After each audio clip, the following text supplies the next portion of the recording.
be able to sing the exact melody. Or why don't, or if you sing along, it will work. So Hare Krishna, I want to greet all of you affectionately. Slowly, slowly, slowly, devotees are arriving from all over the place. I must say I'm very to give this lecture. It's part of a two lecture series. I intend to try to bring the challenges and the success of being a disciple inside this lecture. As always, when I try to speak, it is a little subtle. Subtle means hints are given which you have to follow to come to your conclusions. So, yes, what else before I start? Is there anything else that needs to be said? It's nice to see all of you. Hare Krishna.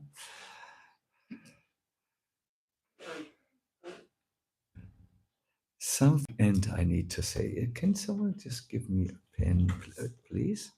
A normal pen, which here is a pen coming. Thank you, thank you, thank you.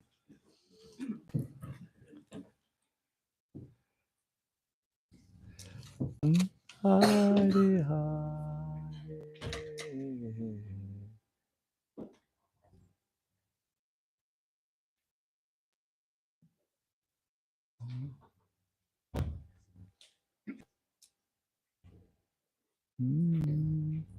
Hare Hare. Thank you so much.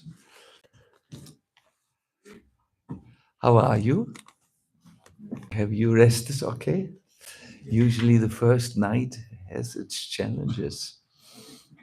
I do always push-ups until I'm dead, and then I can sleep. Hare Krishna.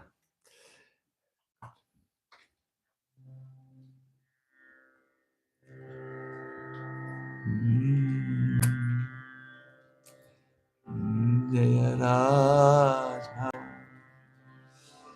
Madhava Kunya Vihari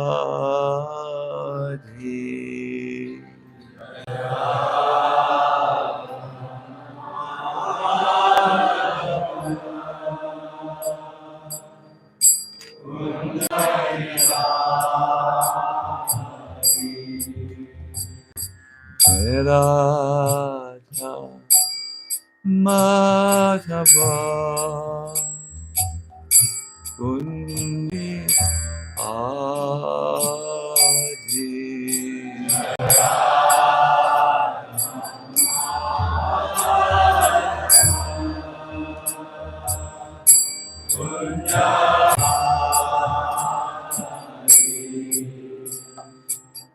Gopi Jana Vallabha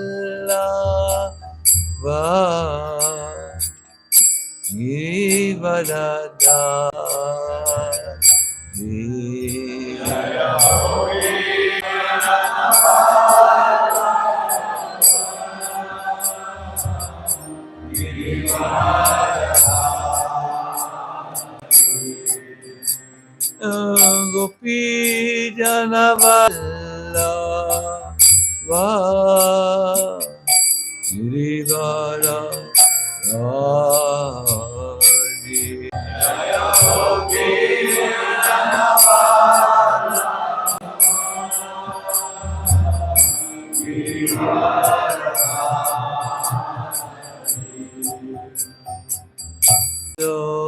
Nandana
Some of you 2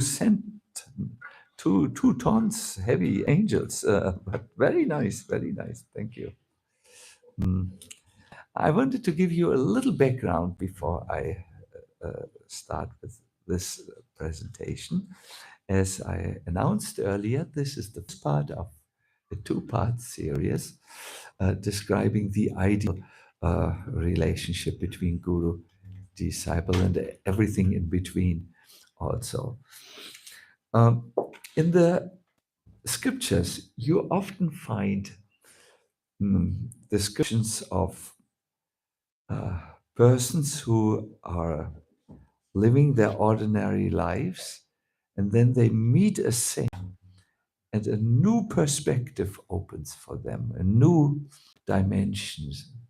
Rupa Goswami describes the situation. I was happily engaged in my household activities when the saint passed by my door. His limbs were trembling with ecstasy, and he was chanting, "Oh Krishna." And as I saw him, my peace was disturbed. I decided also follow his example. You often find, saints coming in the Bhagavatam. Narada Muni comes typically to Dhruva, to with a message, and he sends these personalities on their way. You find Shukadev Goswami coming to the houses of ordinary people, totally like you and me, and staying for just the time which it takes for the grihasta to milk the cow and then offer him some milk, and then move. I believe I'm such a saint.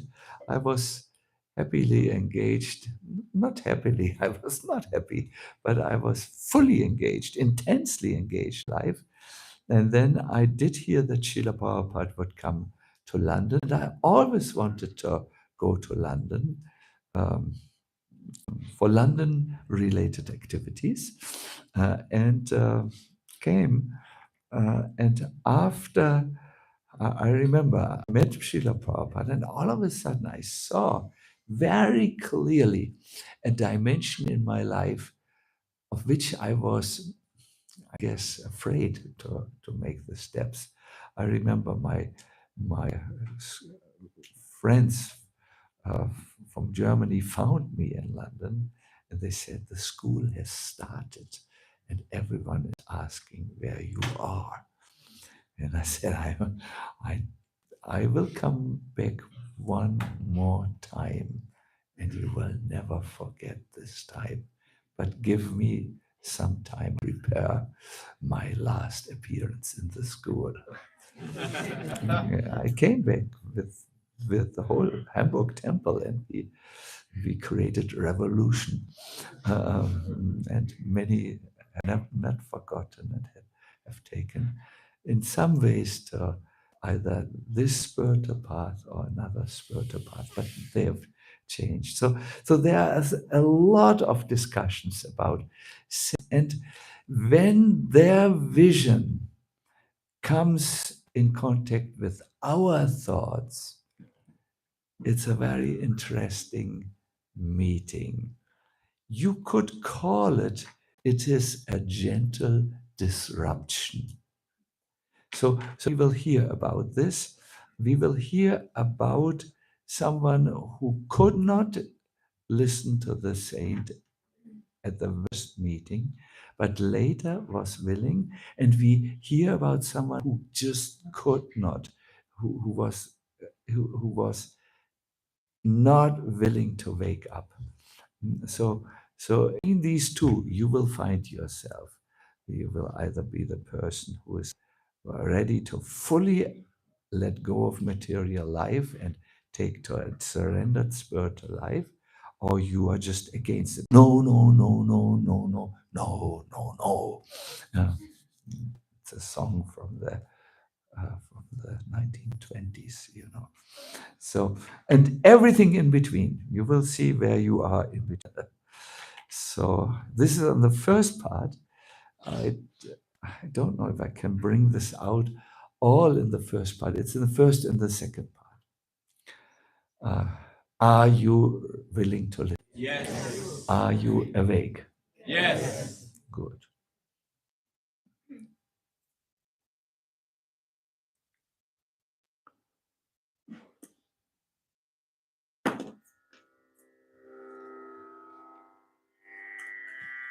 Om Namo Bhagavate Vasudevaya. Om Namo Bhagavate Vasudevaya. Om Namo Bhagavate Vasudevaya.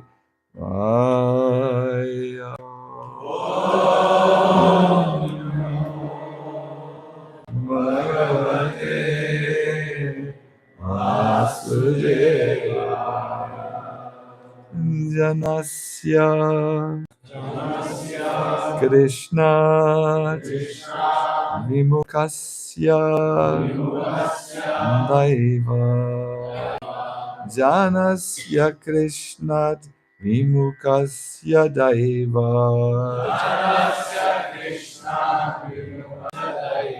Adharmashilasya Sudukitasya. Lasya Sudukitasya Anugrahayeha Charanti Nunam.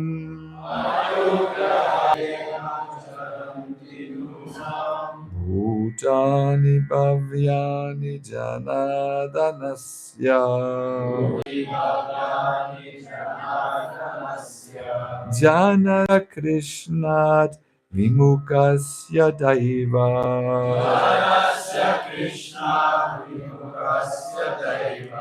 Dharmashilasya Sudukitasya. Anugrahaye Hacharanti.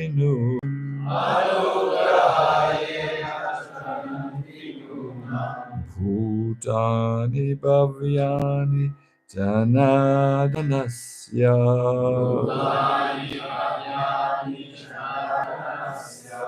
Yes, please, someone else. Janasya Krishna Vimukasya Daiva. Janasya Krishna Vimukasya Daiva.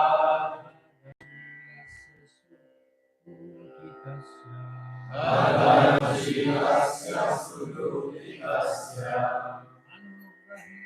Anugraheya Charati Nunam. Anugraheya Charati Nunam. Bhutani Bhavyani Janardanasya. Thank you. Mataji, please. Vaishnavi.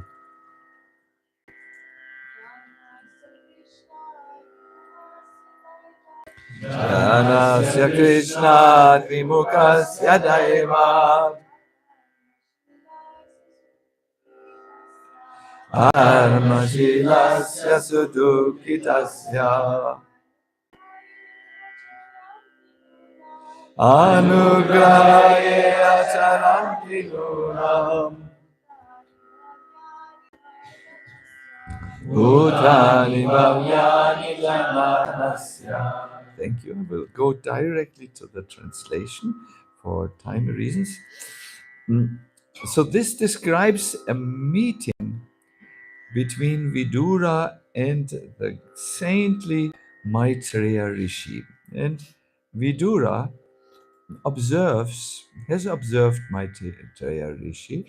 Maitreya is walking through Bharatvarsha, and he's really looking for someone who's willing to listen to a beautiful narration of Krishna, the Bhagavatam. So this is how Vidura addresses Maitreya. "Oh my Lord," he says, "great philanthropic What is a philanthropic soul? It is someone who has compassion, empathy for the suffering of others. So, oh my Lord, great philanthropic souls travel on the earth on behalf of the Supreme Personality of Godhead to show compassion to the fallen souls who are averse to the sense of subordination to the Lord. Let us stop for a moment. So they are great souls, they're different from ordinary people.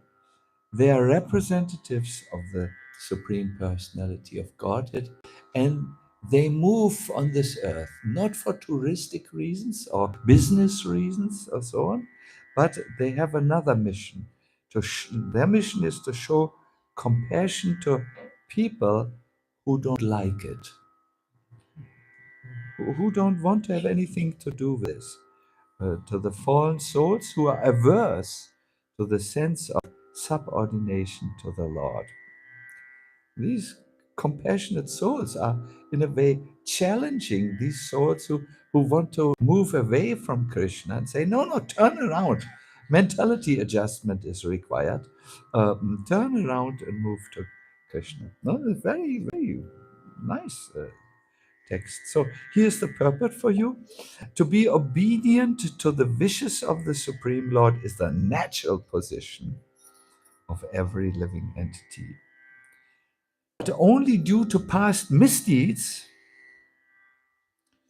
a living being becomes averse to the sense of subordination to the Lord and suffers all the miseries of material existence. It's natural to serve Krishna, but due to some past thing, we are against it and suffer. No one has anything to do but render devotional service to the Supreme Lord Sri Krishna. Wow, this is a statement. No one has anything to do but render devotional service to the Supreme Lord Krishna. What's with our whole culture? Music, art, work, politics. No one has anything to do but render devotional service to the Supreme Lord Sri Krishna. Can you already sense the conflict here which comes up? Therefore, any activity other than transcendental loving service to the Lord is more or less a rebellious action against the Supreme will. All fruitive activities, these are activities at sense gratification, no? All empirical philosophy and even mysticism. Oh, Hildegard von Bingen, Mechthild von Magdeburg, Julia of Norwich, and Mahat, all mysticism and everything are more or less against the sense of subordination to the Lord. Well, these people whom you heard about, they were very much for surrender, but mystic yogis who don't like to surrender to Krishna. And any living entity engaged in such rebellious activity is more or less condemned by the laws of material nature, which render the subordination of the Lord. Now we come to Prabhupada has prepared us. Now in the purport, now he comes to the souls who travel. Great unalloyed devotees of the Lord are compassionate towards the fallen, and therefore they travel all over the world with the mission of bringing souls back to home. Such pure devotees of the Lord carry the message of Godhead in order to deliver the fallen souls, and therefore the common man who is bewildered by the influence of the external energy of the Lord should avail himself of their association. He should make use of association. Let's sing the verse again. Janasya Krishna Dvimukasya Daiva Adharma Shilasya Sudukitasya Anugraye aduranti nuna bhutani bhavyani chanadaya. Yes, I've written a few examples of great souls coming to other souls and waking them up. In the past, uh, in the last few months, when I lectured, I gave sometimes disciple meetings here and there, and so on. I gave an analogy for these great souls and what they do. The analogy is that of a loving mother who enters in the morning the sleeping room of her child. It's early in the morning, child fully asleep. And then the mother comes into this room and lovingly get up. He may touch the cheeks. She may kiss the head. When the child doesn't react, she may take some Ganga water and sprinkle it and so on, and make him up from bed. So the mother comes and interrupts the sweet dreams of the little child. And although the child may be unwilling, the mother will come and send him to school to learn. I was fortunate. I had this scenario every day. I lived on an island, a very idyllic island in the Baltic Sea, and we had a beautiful, light, huge apartment where I could play all day and listen to music, and so it was really an ideal childhood with a few storms in between. But I do remember that I did not like to get up in the morning. No, no, no.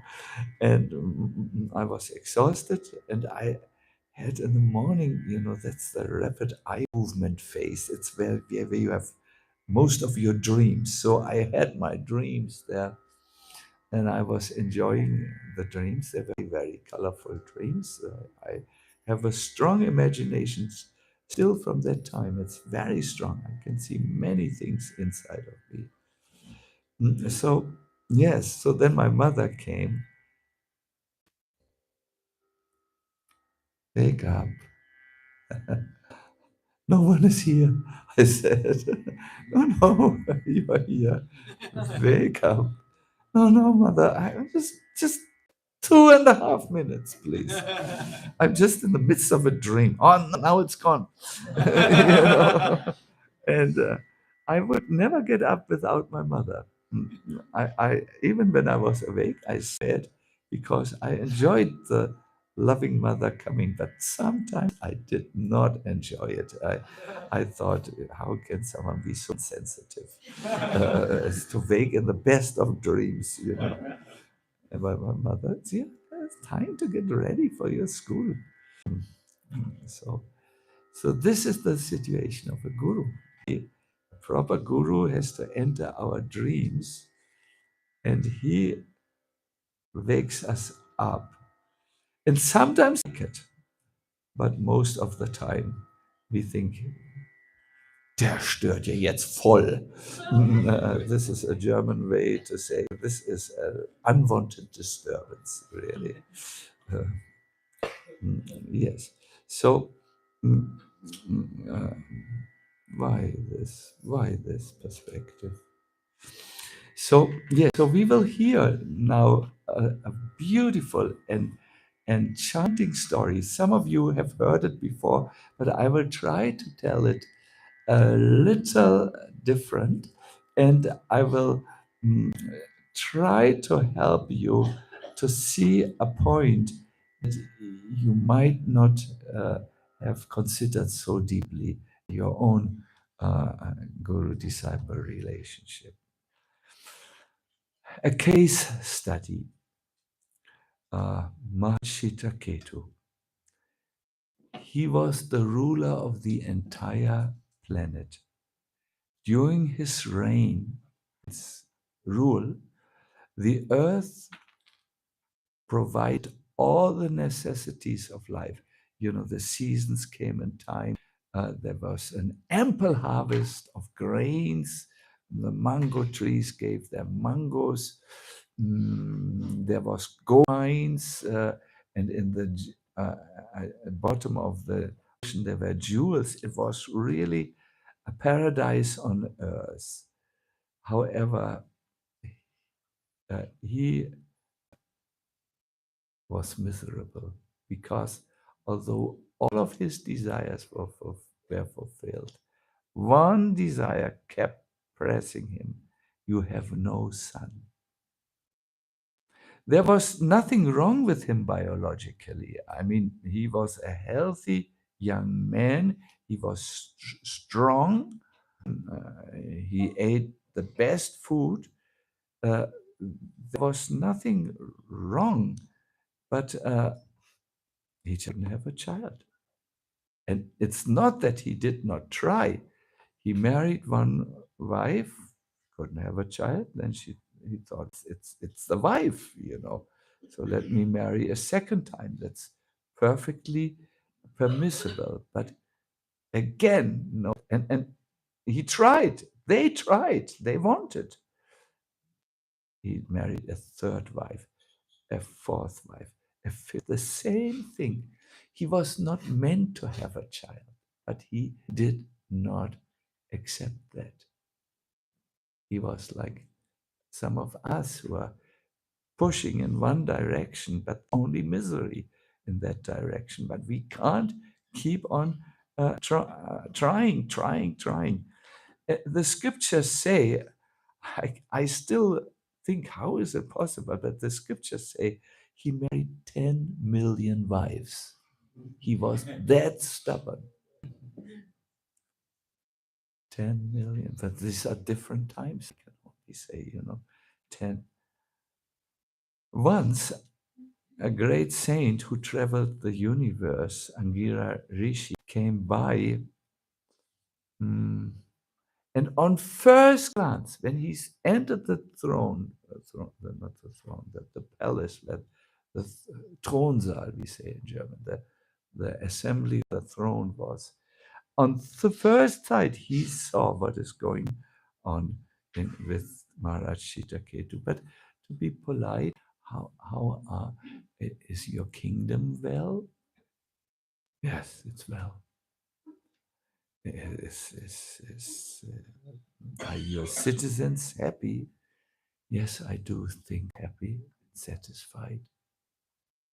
But why are you so miserable?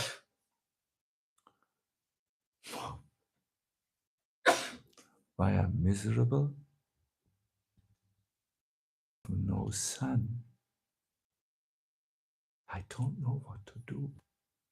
I need a son because when I leave this world, there must be a successor to the throne, and there must be someone who does my funeral rites, so that I will have a good next birth or no birth at all. So Angira could see he's not meant to have a child. But he also could see that at this moment, this is the wrong thing to say.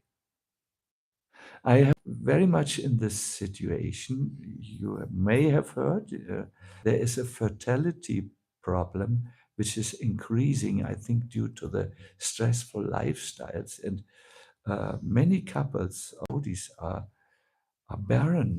They can't have a child, and they then take, of course, help of modern medicine, and sometimes it works, but often it doesn't work. And they get a mother, you can rent one in China. She gets the seeds of the man, and then she carries a child. And when the child is born, the child is sent to the parents without children. You can also buy a child on the black market. Krishna has addresses. Joking, joking, joking. This is the last person who would have such.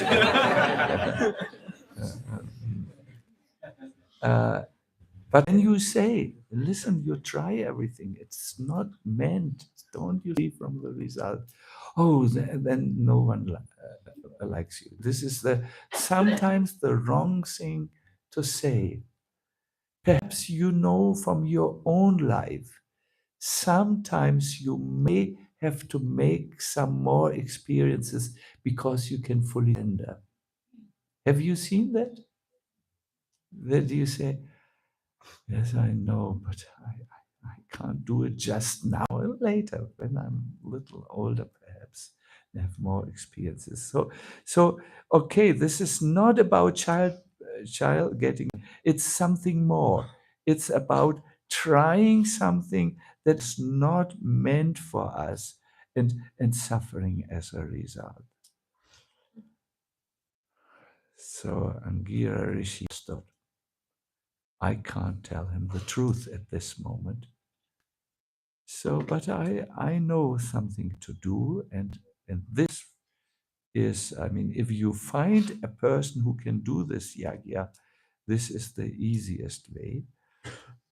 I make a sacrifice, and at the end of the sacrifice, the prasad, which is given to the wife, and then her name was, the first wife was Krita Duty. Krita Duty, I think it just means she did her duty, but I'm not so 100% sure here with the Sanskrit. But she's the first wife. And before Angira Muni left, he said, you will get a child, but he will be a Harsha Shok child. He will give you great happiness, but also great misery. There are many families where there are children who give great happiness, but it's a mixed happiness. So Citraketu thought it's no problem. We can with the unruly behavior of the child. Most probably, Angira says, my son will be the only child because he came through this extraordinary yagya. And he's a little bit proud to be the only child. And there will be, he will be proud that he gets all wealth in my empire, and then he will argue with me on every little point. This is, I think, what he meant. He didn't, because he was still so much in your modern language, how you speak, in his own movie, in his own narration, his own story, his own desire, that he could not understand the subtle hint of Angira Rishi. So he got a child. There was a great jubilation. Everyone was absolutely happy for some time. The problem was that Citraketu started to neglect his other wives. He wanted to be with his one wife. What was her name again? Krita Duty, because it was her who had given him his most desired child, a son, a very beautiful son. And he gave special affection to Krita Duty. Now, when the other queens, all beautiful queens from good neighborhoods or good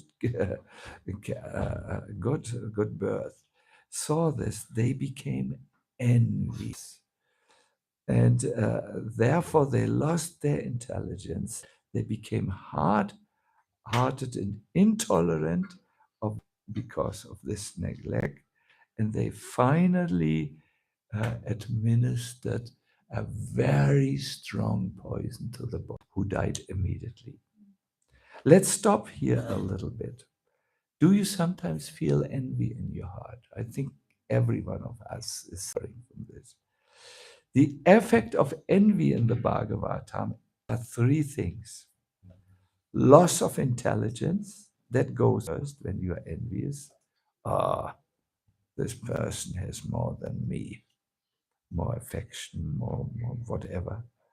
You become hard-hearted, against that person, and also against God, because you can't see that He has given everything to the other person. And then you must, if you're not check yourself, take to a destructive action, like these poor queens, who administered or gave poison to the son. Citraketu heard of the son's death. He was so affected by suffering that he became practically blind. Yes, this shows you how diseases often have their causes in suffering in the heart. Anxiety is a big thing that causes diseases. He almost became blind. And the Bhagavatam says, the fire of his lamentation increased like a blazing fire. That gets more and more food, it burns so very strongly. So Citraketu couldn't get out of this loop, diese Gedankenschleife. Oh, why me? Why? We had a son. Oh. And cried. Um, when he was going to the room of where the dead was lying, he was repeatedly slipping and falling on the ground. And when he finally reached uh, mm, uh, his boy, he was unconscious with his head on the feet of the dead boy and fainted. Finally, when he woke up, he was still so much under shock that he could not even say a word. You would ask him, what's your name? Answer would be coming. This was what happened to Citraketu, lamentation. Listen what happened to his wife.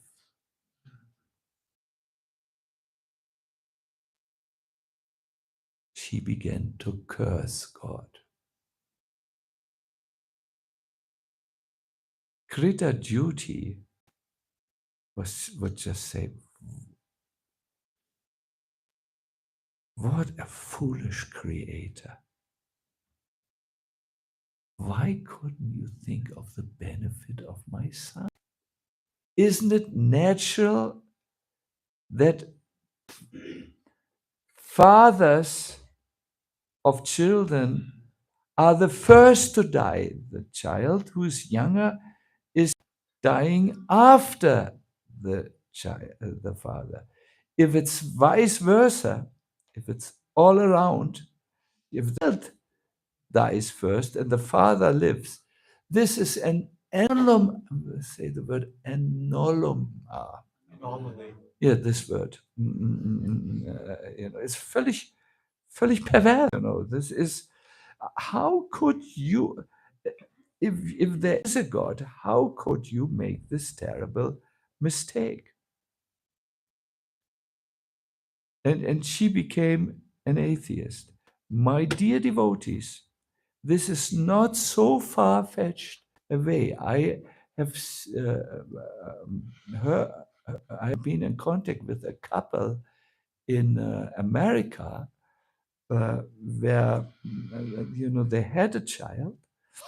Then the child died. I do not know if it was an accident or what was the cause, but the son died, and the mother of the son was so affected that she said, "You are cruel. and turned away from Krishna. Yeah.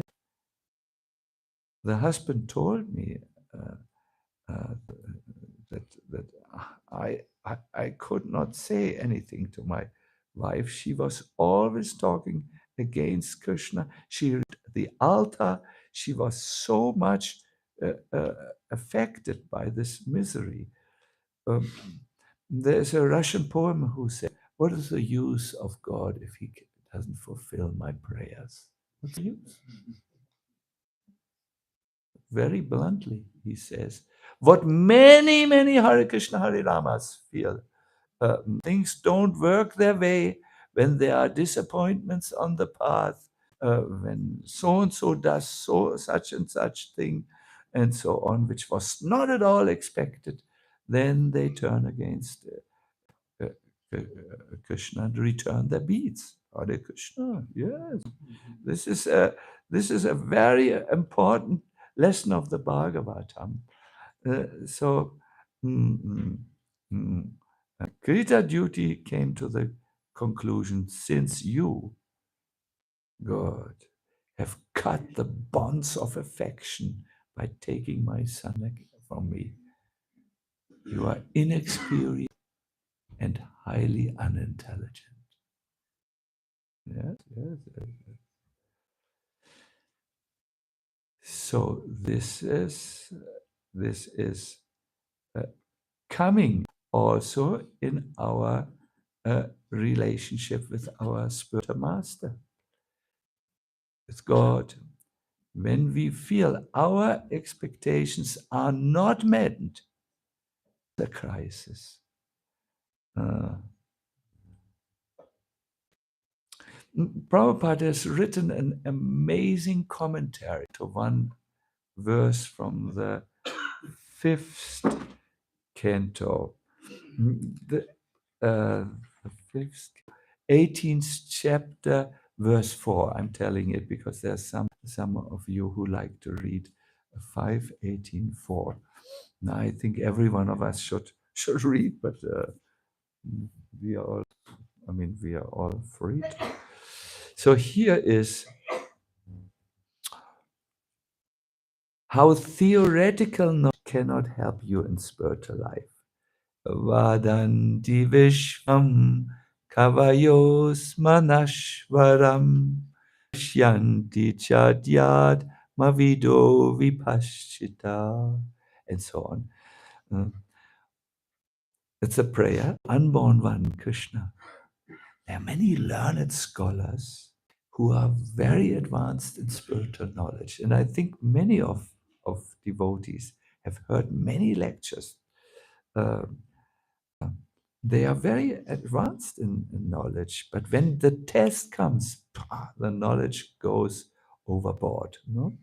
So this is what this verse says in a highly philosophical language. You can understand. Please hear.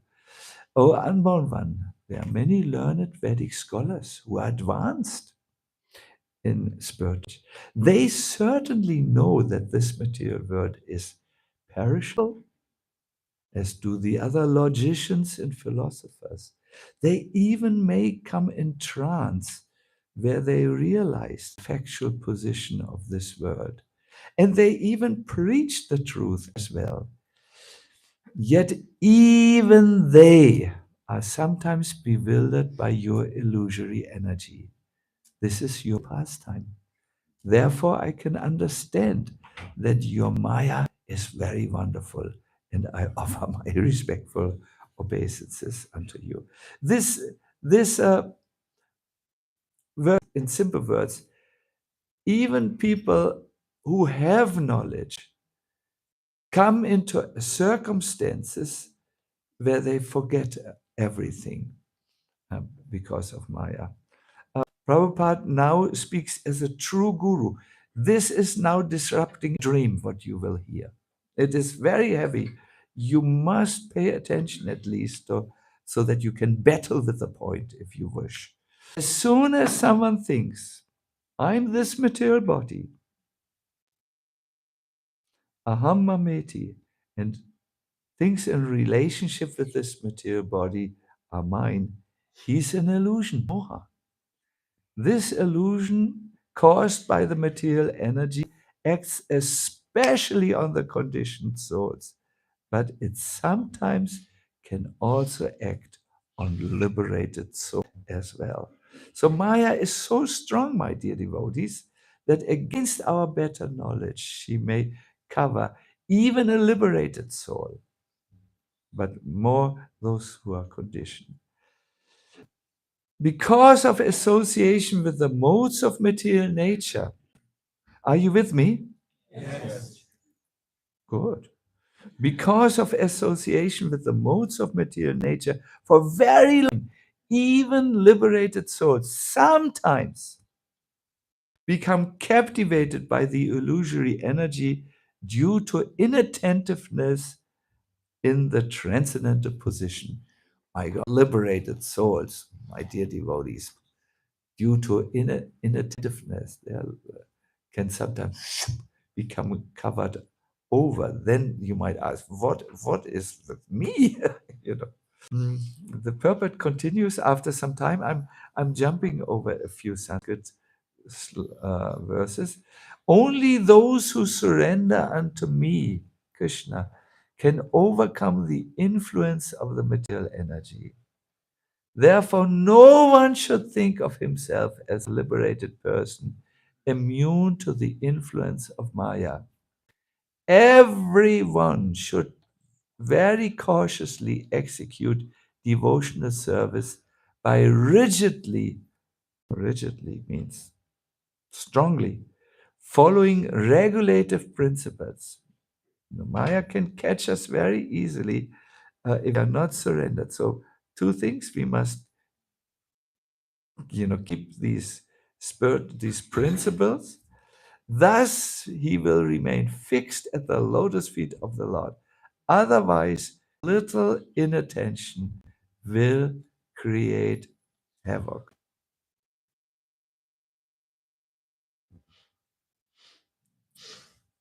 My dear devotees, I'm speaking about this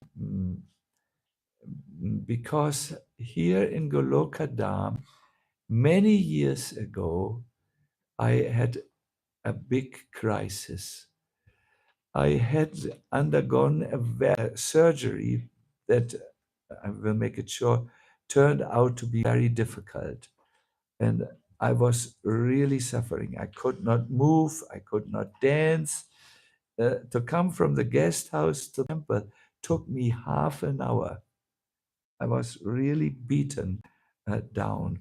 I tried to keep on moving because I know the moment I stop moving, physically and intellectually, this is, and especially spiritually, it's a problem.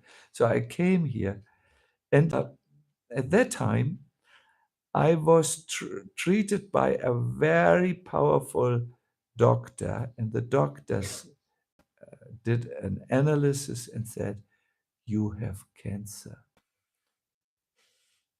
I was just recuperating, and now cancer in the colon, it's something which is there in my family. My father had it, many had it in the family.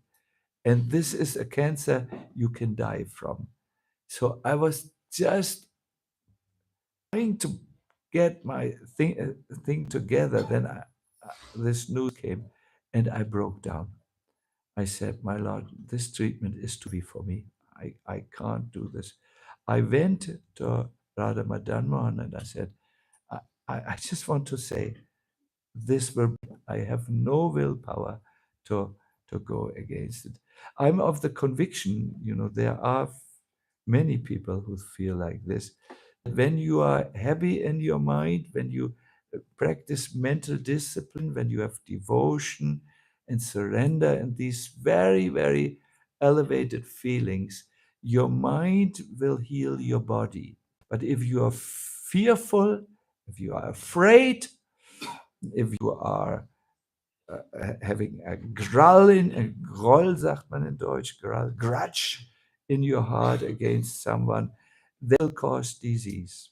You have to see when you're getting older, be careful with your apotheker, your mind, If you have the wrong things there, poisonous substances, the wrong thought, your body will 100% suffer. 100%. 100%. So, but this was, my dear devotees, so overwhelming at this time that I just couldn't come to a natural mindset. It was not possible for me. And I knew it was not possible. I could try everything. I would be afraid at the end of dying from cancer. This fear had taken seat in my heart. So I went to the Lord and said, please, dear Lord, please, please, please give me confidence, give me faith, give me strength. And Krishna me in another way. He helped me by, I did something. I do not know if I can recommend it to everyone, but I said, cancer is an unwanted guest in the body. What do you do when you want to get rid of? You don't give them anything to eat, especially no sweets. The easiest way to get rid of guests. You're laughing? This is what you, with diseases also, fasting works very well, especially cancer, if you just don't give any of Tiru's good sweets to them. It is very good. So I decided to fast, but I could not give up sweets, so I ate every day a spoon of honey, good honey from nature's kitchen, and that was all for a whole. Almost made a month, and then I couldn't. I was so hungry. Then I went to this where you can investigate and that you give, in the old times they gave you something to drink to make you all radioactive, and then they put you in some machine, and then afterwards I came out, and the doctor said, see, here there was something, but it has gone back. What did you do? I said, I didn't give him anything to eat. and anything, the Lord helped me in this way. And when I did this, when I started this, I already had back my willpower, my confidence. Okay, we are going to fight now. Let's see who will win. I could understand this. My dear devotees,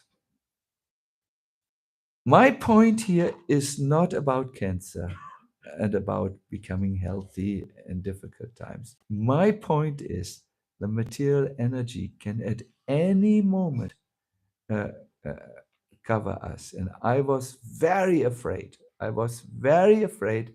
I could not understand what was Krishna's plan. I did not say anything like greater duty, but I was thinking some thoughts like this. I have seen this also in relationship to spiritual master. We will not be able to understand some things, and we will be covered by a rebellious attitude or by anything else. It could be many things, but and then we lose it. A little inattention can create havoc.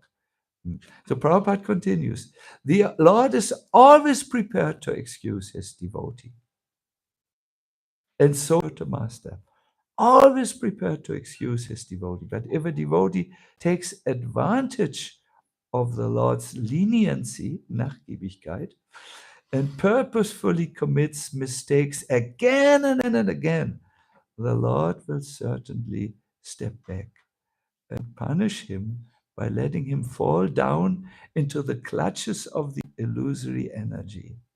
In other words, theoretical knowledge acquired by studying the Vedas is insufficient. It's not enough to protect one from the clutches of Maya.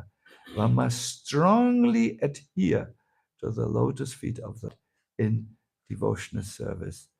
Then one's position is secure.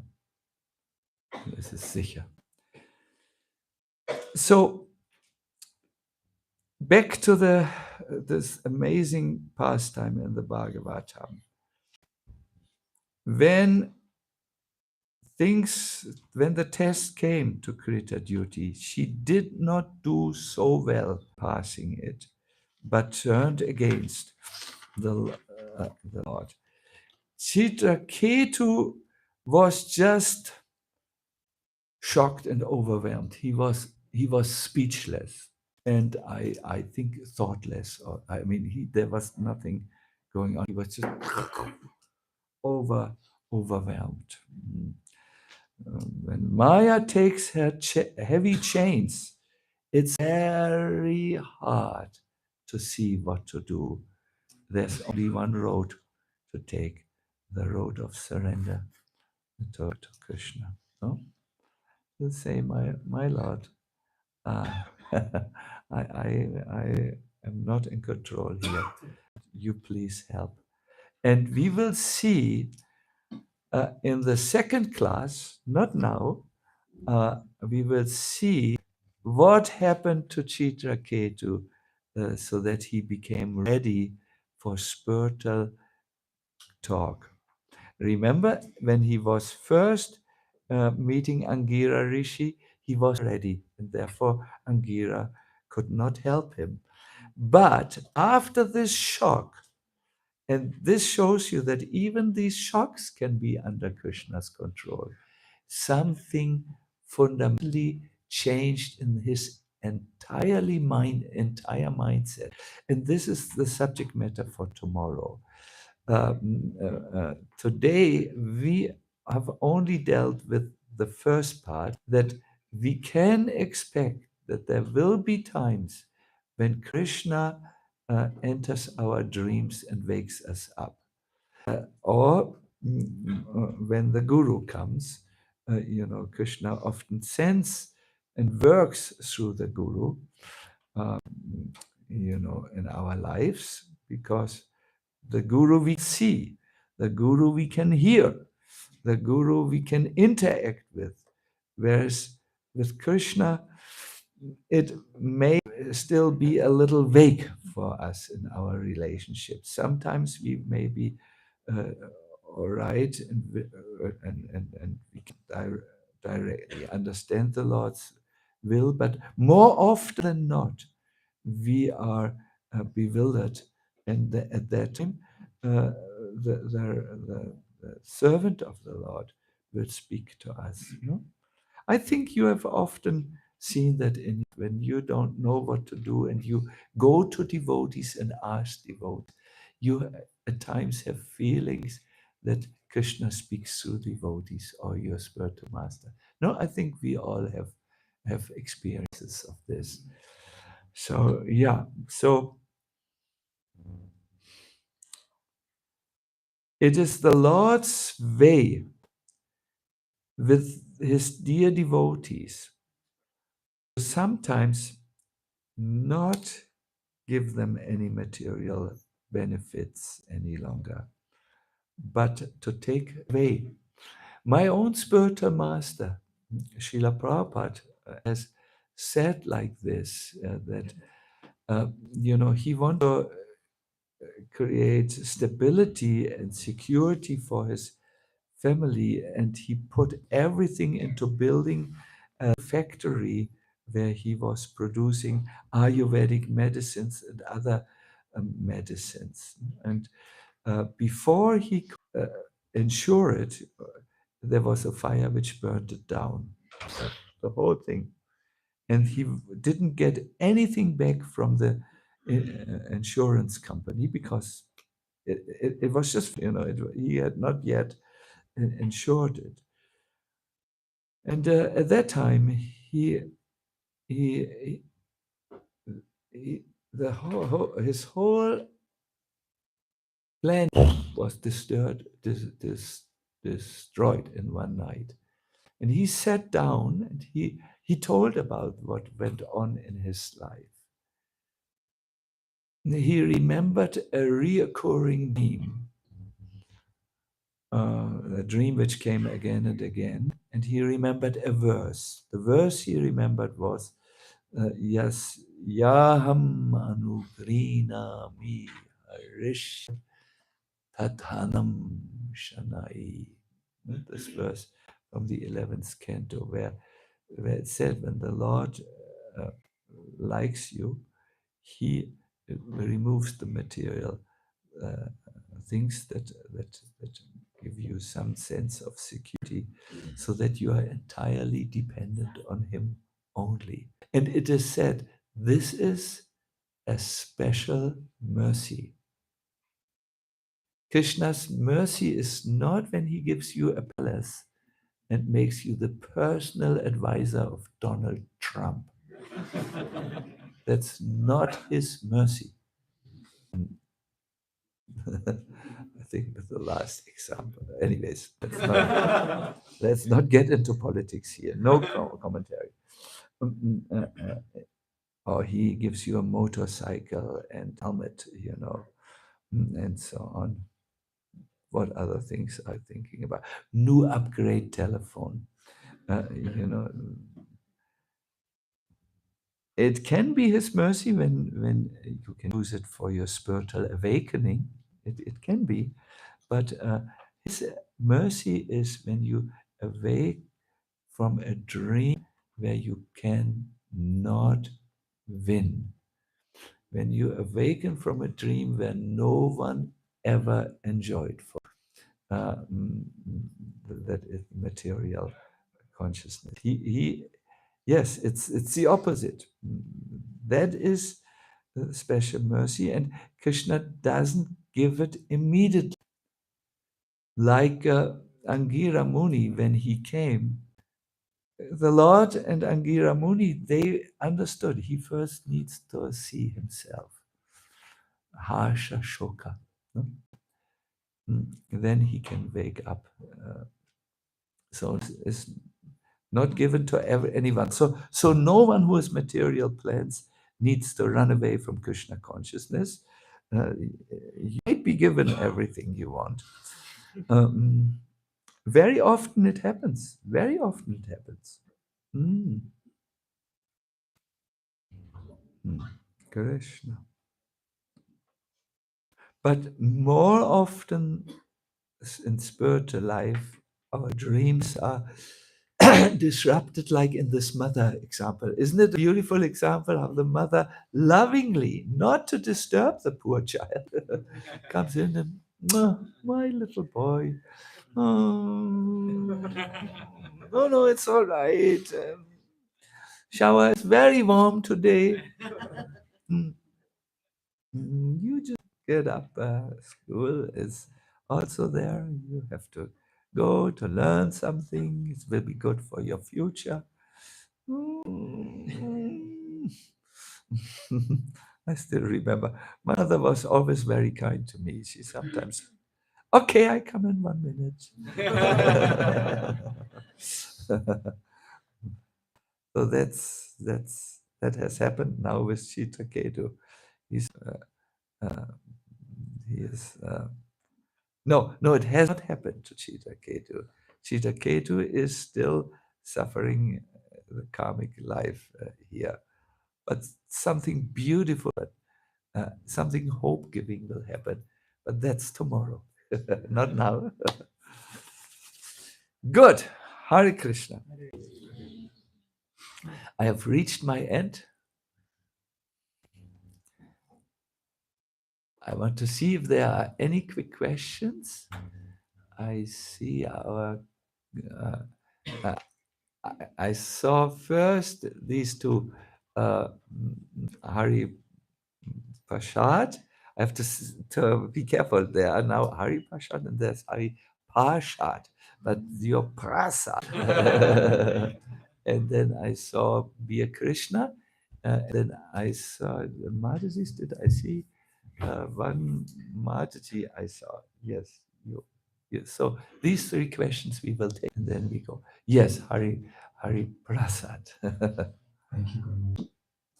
I had a question from today that also connects to something we said last night. So, what is the meaning of liberation if one can fall back?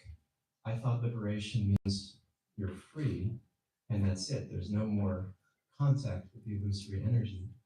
And last night, Srila Prabhupada, having made, in his words, an offense in his previous life and then having to suffer the reaction for that. But we understand Prabhupada was beyond that. So how do we look as well? Thank you very much. I think it was audible for you. The way I understand it, there are different degrees of liberation.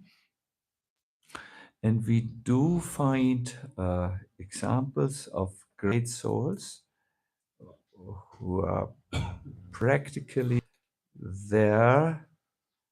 They are tempted and it's yet totally burned away. The example which Baladev Vidyabhushana gives, and I think that will shed light on it. A piece of paper can be burnt a little bit, or it can be burned and consumed by the fire totally. When it's a little bit burnt, it doesn't look any more like white paper. It's all black, and it has a little bit changed the form. It has shriveled, but it's still there.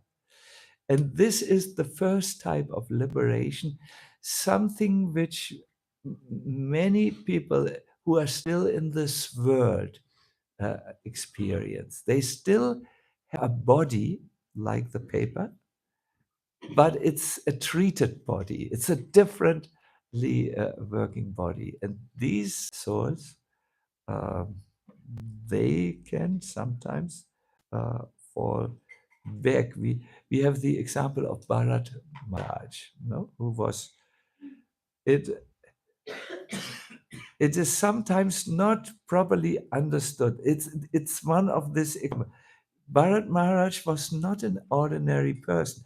Maybe left his kingdom and went to the forest.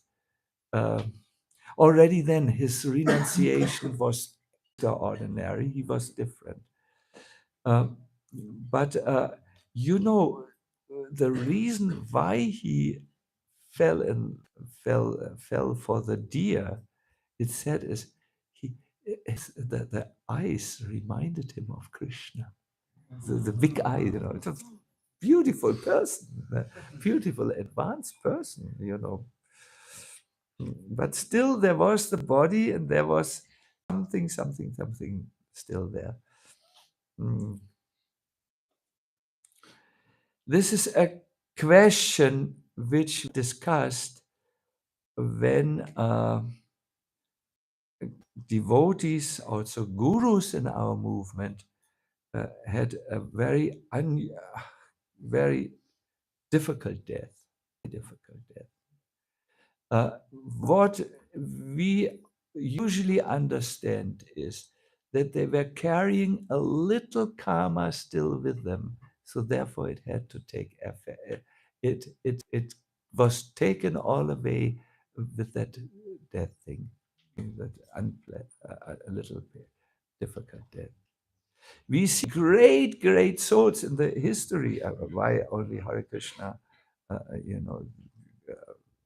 It is of course, through our spectacles, we may not so jubilantly give credit to great souls of our tradition, but there are by now many devotees who can actually see and congratulate other spiritual traditions. They are not sectarian and boxed in. And you look in other traditions, there are great souls. That has to be said. It has to be said. You don't find great souls only in the Hare Krishna movement. I hope I'm not offensive. This was expressed in good humor, but it's North German humor. So, of course, you all know that they're great souls anywhere that Prabhupada speaks about them in his books. So yes, so they also go under through great sufferings, cancer, no, because some karma, which was necessary for them to keep their bodies in this world, so that they could act. If you have no karma, Hari Parashat, if there's no karma with you, Hari Prasad, you, you cannot stay here. This is the karma stan. There's nothing to hold you in this world. Some little. And it is used, it is karma. No, now we are. Yeah. It's Krishna karma. And so, yes, these liberated souls. Oh, there are verses in the Bhagavatam. Some think themselves to be liberated, but that's imaginative. That's something else that you're asking. This illusion caused by the material energy acts especially on the conditions, let's not forget it, but it sometimes also acts on liberated souls as well. No? This means Maya is so strong, Ari Prasad. Only when you surrender to Krishna, fully are you protected. Because then even your little so-called karma, different karma, Krishnaized karma, is used for your benefit. Hari Prasad, our conclusion should be, this is a dangerous place. It's a dangerous place. Good. There was someone, our Kunya Vihari, no, sorry, Kunya Vihari, wir Krishna. Wir haben ein Mikrofon für dich.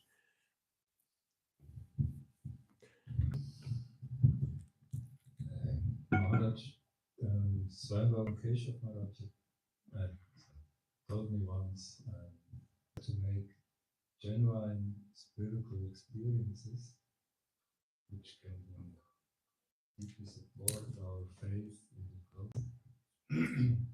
That the ingredients are sincere hope, but without expectations. Sincere hope without expectations. Yeah. So the hope part,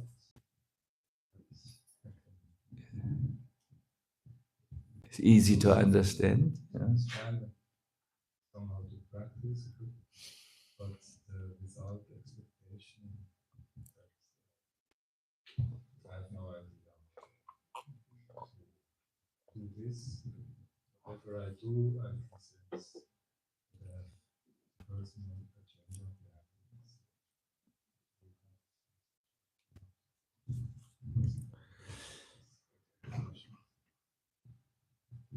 Yeah, it is very true. We all have expectations when we do things. We do things in this world because there's a result. I wouldn't drink if I have not expectation that this will quench my thirst. So everything we do in this world is often coming together with an expectations. It is said the love of a mother for the child, that the child is not able to respond to the mother. No? And the mother loves the child anyways. That is closest to this state of not having expectations. But and the mother will think, oh, later when my child can speak and when my child has some brain or some intelligence, clear signs of personality that they have from the beginning. But then hopefully much to me. But yes, selflessness, free from expectations. Perhaps something would help you. So stop expecting or to question your expectations. There is a saying, I forgot now who said it, but it's nice. He said, more tears were cried from prayers that were answered than from prayers that went unanswered. You understand what the sentence says? Should I say it again? Yes. More tears were cried from prayers that that were answered than from prayers that went unanswered. I know it's when we're tired. Should I say it again or you are clear? Clear. Because people don't know what to pray for. Like here, our Citraketu Maharaj, he suffered so much. You know, first he married 10 million. Whoa, that's but maybe for a king it's not a problem. But he tried and tried and tried and was told could not hear, and finally he got what he wanted, and then he cried so much he fainted. So sometimes our expectations are not what I do when my expectations, and as a preacher, I really have a lot of hopes and expect things. When I see it does not come, I give up. Then I say, no, okay, this is my plan. There is perhaps a better plan from Krishna. But if we continue, push, we only increase suffering for everyone concerned. More prayer, more tears were cried from prayers that were answered than from prayers that were not answered. That is, I mean, let me try to remember from where this is. It's from our Keshava Maharaj, who knows all these quotations very well.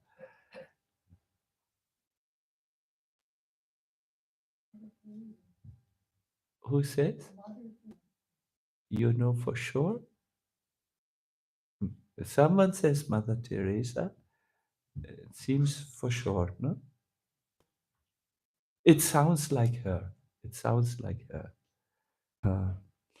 Good. Now, Konya Bihari, du kannst ja gleich zu mir kommen. Disciple, wonderful. Here's our Mataji. Just last question our Mataji will ask. Krishna. My question is, how can we prevent being clouded by and stuck in emotion when Krishna puts us through situations that we have to go through? Oh, That can sometimes prevent us from actually intellectually understanding yeah. why, because I feel that can cause further problems that prevent us from actually moving. What's your good name? Um, Shivani. Have you understood Shivani's? How can we avoid being stuck in our actions when they're so strong? And Krishna does something like we have heard in the Bhagavatam, no? Shivani,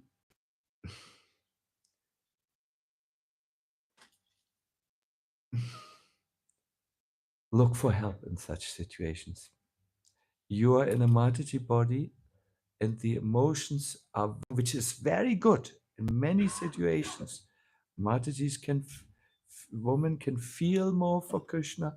Prabhupada makes this state in the first canto where he says women are feel much more coming to the temples. We see that really. In Russia, when you give a seminar, 99.999% are ladies. I'm exaggerating. It's but majority, maybe 60, 70, 70, 80% perhaps, I do not know. Because you feel drawn. Then sometimes the emotions can become so overwhelming that we lose our, like here, these queens, I mean, they lost their intelligence and they took to what did they do? I mean, lost their intelligence and their heart, and they took to destructive action. These emotions are so strong. I think you must, best is to go to a devotee, to devotees you have a confidence in and say, please, I don't see the path now very clearly. Can you give me the clear path and get out of this? I remember when I had this, when on top after the surgery, I mean, when I really, I don't know if you have a surgery and it's so painful and it's infected and you don't know when will you be healthy, will you ever walk again, you think? And then comes this cancer news, Shivani. I was broken. I was overcome with anxiety and fear because it's a painful death and so entangling. Then I have to take this and that therapy. I know it's no mind for these therapies and so on. And I was a young man at that time, and I went to devotees and they said, "Okay, sit down now. Sit down. What is the problem? Yes, okay. Cancer can be cured. Here is the way out of it." And they suggested this fasting thing. It did for me actually. I adopted it, and I couldn't see it. It was difficult in the beginning, but then I got out. I think when we are so overcome with emotions, we can't see the way out of them, isn't it? We feel trapped, we feel captured, we feel pushed into a corner, and there seems no way out. I only can say that's what I know. Go to devotees, uh, and of course, I believe very much in prayers, and have a talk with God. You can say, I'm overwhelmed with this emotion. I don't see any clarity. Please help. Please, Krishna, help. Please, I'm so. And do it a little spiritual. Say, please help, so that I can surf again. Hare Krishna. And there's a saying: no emotion is the last emotion. Can you understand? No, it means that emotion you have now is not the final emotion. Another emotion will come. No emotion is the last emotion. It will come and go, 100%. So when you're overwhelmed, you should understand, better I don't think at this moment, better I don't say anything. I just sometimes I do prayer. I asked a devotee, if I don't have a devotee whom I have confidence in, then it's okay, then only Krishna. Then after some time it will change, 100%. Good. So we need to finish here. Hare Krishna, Gora Hari, please come. I just wanted to, actually, I say this as the last thought, and it's always said when the last thought is the longest thought. Yeah. Thank you, Guraj. Lecture. We are so happy to have some of those saints who are traveling around the world with hearts full of compassion. Thank you, Maharaj, for being here. Gently waking up. Maybe the waking up might get a little bit more intense later. Because like the mother, let's see as the festival goes. No. I have only sweets. Just a small word about Golokadam. Golokadam is a temple and a retreat center, you might have heard. So because we are also also serve the retreat center, I take the permission to bring a little homework for today's program. And that will of a deep, I think we could say, soul-searching homework. But we will need actually a lot of reflection to prepare for two of the programs today. The first one will be the Ghost Mahana that is coming. But we will also explore different ways to remember the spiritual master in our life, to be very personal, to also share remembrance and homage. So for that, we also prepare ourselves a little bit and think maybe of what we can share with you. And then later at 4:30 we will have the disciple meeting. And there also we have quite of homework, Maharaj was today, to really prepare questions and really what we need most in our time, in our spiritual life. So this will be the homework for today, like reflecting and thinking a little bit, preparing ourselves for the session. I have a good friend, Bhushana Prabhu. He often say if you want to get most of it of a Srimad-Bhagavatam lecture, before the lecture, you read the verse one time and you reflect, and the lecture comes, you will be much more prepared. So a little bit preparation for today is suggested from the Bhagavatam Retreat Center. I think that's more or less all for today. Just Guru Smaranam, it's for any disciple, doesn't need to be for Holiness Sacinandana Swami, initiated from what a spiritual master where you're also most welcome to join. Okay, if some of you will receive initiation on Monday, please approach me after the lecture. I can give you small things how to do with the beads and prepare like this. Good, so, and the last word for Swami. Actually, Gaurahari has said it already. When we have the disciple meeting,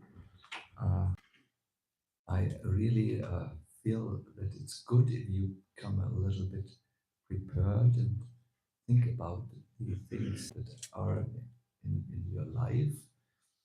And sometimes it helps to write this down, but if you're not such a pen and paper person, nowadays you're telephone persons, you can also mobile telephone it into mobile telephone, no problem. But it's good to have something there. Yes, because let us look at it. We don't meet so very often in person.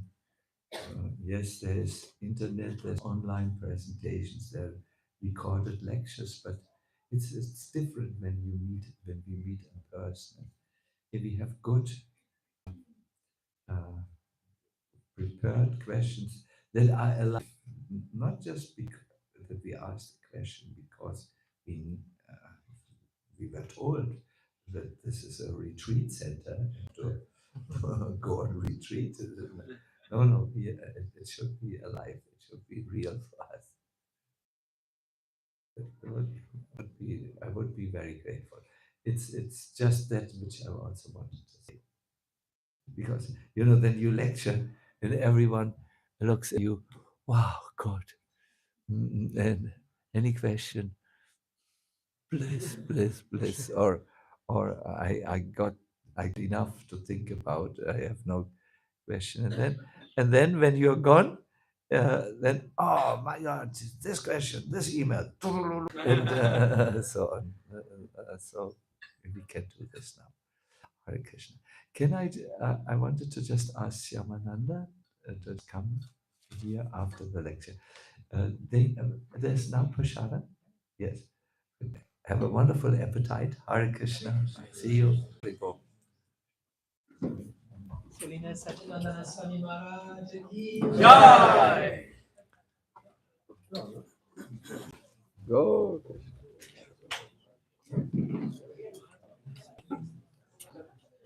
Krishna.